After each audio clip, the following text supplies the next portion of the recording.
Nous sommes dans la pièce la plus chaude de la partie réservée aux femmes, le caldarium. Les Romains ne se rendaient pas au bain uniquement pour faire leur toilette.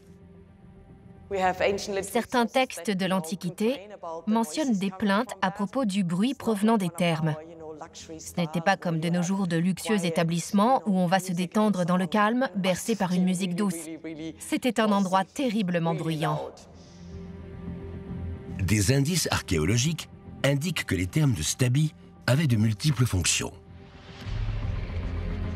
Plus qu'un simple établissement de bain, les thermes étaient au centre de la vie sociale. C'était là que les Romains retrouvaient leurs amis ou discutaient des affaires courantes. Monica veut identifier la technologie au centre de cette fonction sociale. C'est le bassin des femmes. Il était chauffé par en dessous par le sol et par les murs chauffants tout autour. De plus, il présente un élément très particulier. Il faut se baisser pour se rendre compte de sa forme. C'est une cavité voûtée dont les parois sont en bronze avec une ouverture sur le devant.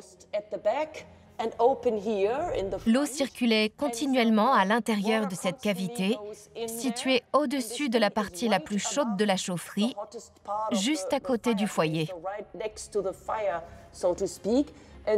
L'eau y était constamment réchauffée, ce qui permettait de maintenir le bain à une température constante.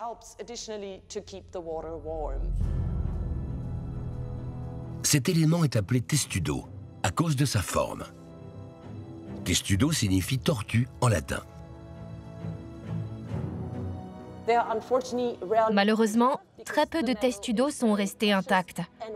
Le bronze étant considéré comme un métal précieux, ils ont généralement été volés à l'Antiquité ou par la suite. Celui-ci est un exemplaire très spécial parce qu'il est intact, ce qui est très rare. Cette technologie romaine très ingénieuse conservait l'eau du bain à une température agréable.